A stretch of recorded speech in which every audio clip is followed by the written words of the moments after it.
Everyone laughed at me in school, and now, 10 years later, they made a request.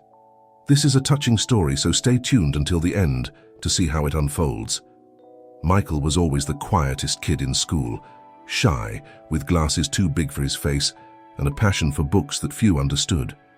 While his classmates played soccer or talked about the latest trends, he preferred to hide in the library, diving into fictional worlds where heroes faced challenges and overcame their difficulties. Reality, however, was not so kind. At school, Michael was frequently the target of jokes and mockery. "Look, the nerd," some would shout. "Hi, Michael." One day, while Michael was in the library, Clara approached him. "Hi, Michael, can I sit here?" He, surprised and a little nervous, nodded. They talked about books, dreams, and life. It was a simple conversation, but for Michael, it was the first time someone genuinely seemed to care. However, that budding friendship didn't last long. Some of Clara's friends found out and started pressuring her. He graduated in software engineering and created a startup that revolutionized how people interacted with technology. Michael was now a successful man.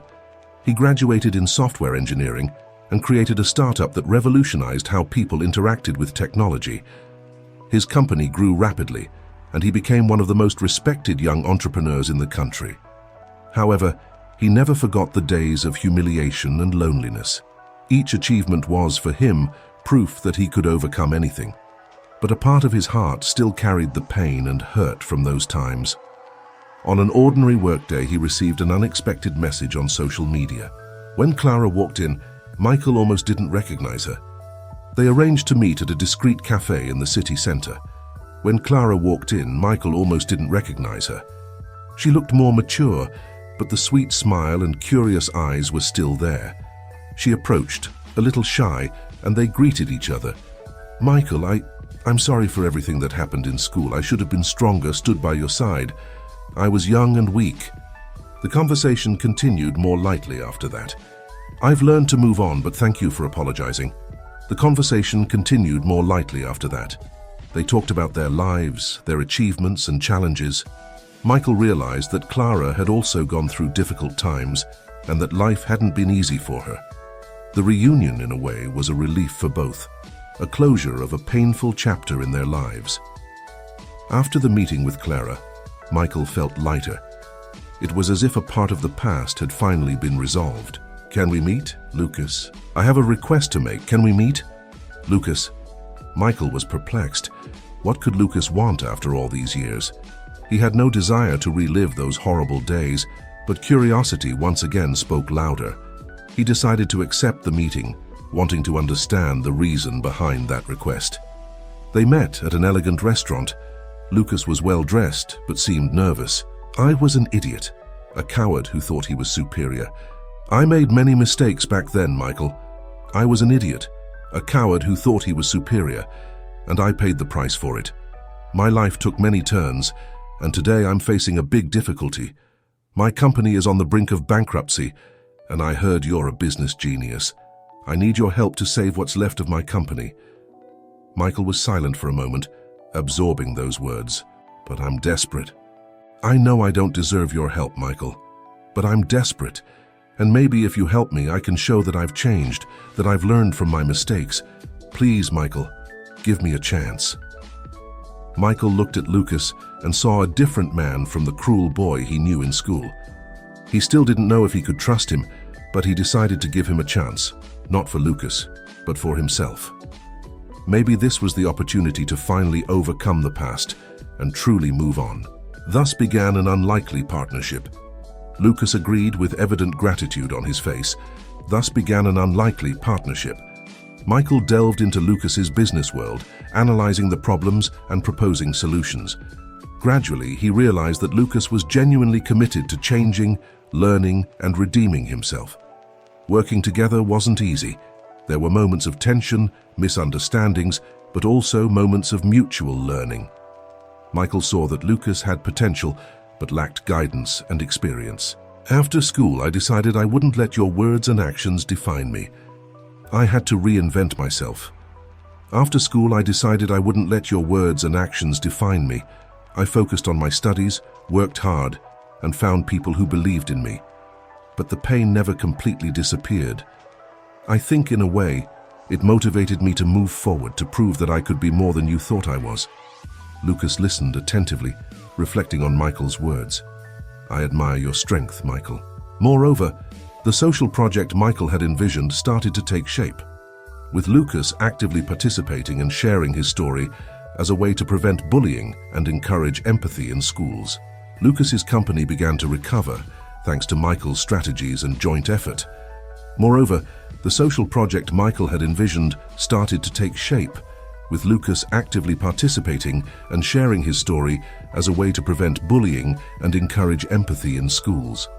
One night, after a successful presentation of the social project at a local school, Michael and Lucas were approached by a group of students. One of them, visibly emotional, said, "Thank you for sharing your stories. You have no idea how much it helps us understand the importance of treating others with respect and compassion."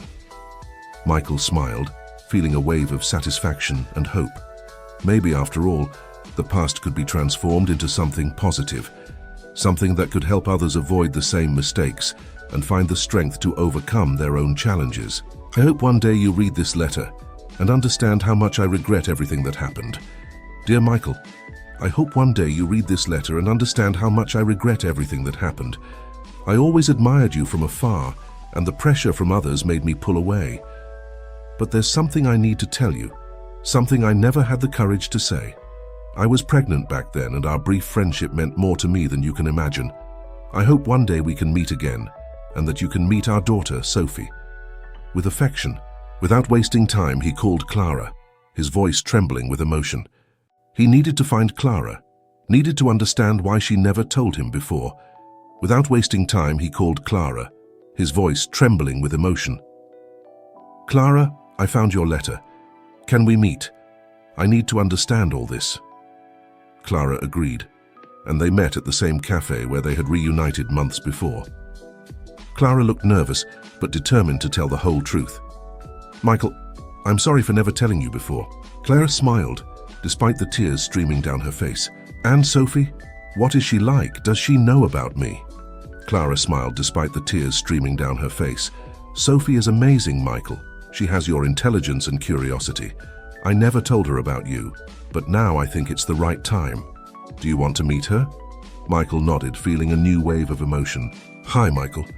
When Clara introduced Michael to Sophie, the girl looked at him with curiosity and a bit of shyness. "Hi, Michael. Mom told me about you. You're my dad, right?" Michael knelt to her level, his eyes filled with tears of joy. "Yes, Sophie. I'm your dad." Clara was a great help in this process, guiding him and offering support at every step of the way. He worked hard to adjust to the new role of father, learning to balance his professional responsibilities with the need to be present in his daughter's life. Clara was a great help in this process, guiding him and offering support at every step of the way. One day, while Michael and Sophie were at the park, she suddenly asked, "Dad, why don't you and Mom live together?" The question took Michael by surprise. He exchanged a look with Clara, who was sitting on a nearby bench. "Well, Sophie, your mom and I are trying to figure out what's best for all of us, but know that we'll always be here for you no matter what happens." Michael agreed. "Sophie deserves to know the truth and see her parents happy, whether together or apart." Michael agreed. "You're right, Clara. We need clarity, not just for us, but especially for Sophie. I care about you a lot, and I want to do this the right way." They decided to take it one step at a time, focusing on strengthening their friendship and partnership as parents before making any decisions about a romantic relationship. Over time, they realized they were becoming a solid team, capable of facing challenges together. Richard promptly agreed to help, and the two spent days and nights working to identify the source of the attack and protect the company's systems. "My company was hacked, and we're in a critical situation." Richard promptly agreed to help, and the two spent days and nights working to identify the source of the attack and protect the company's systems. During this period, Michael found himself again distanced from Sophie and Clara, which deeply troubled him. He knew he needed to balance his priorities, but the pressure was immense. Finally, after weeks of hard work, Richard and Michael managed to neutralize the threat. The company was safe, but the incident left its mark. Michael realized he couldn't continue putting work above all else. "We'll always be here, Michael." Clara smiled, holding his hand. "We'll always be here, Michael. Together we can overcome anything." The weekend at the beach was a reminder of the necessary balance between work and personal life. Michael returned revitalized, ready to face the challenges that would come, knowing he had a strong and loving family by his side. The following months brought a period of stability and growth for Michael, both personally and professionally. His company continued to thrive, and the government project they had won was in full swing. "My company is being threatened by a dishonest competitor."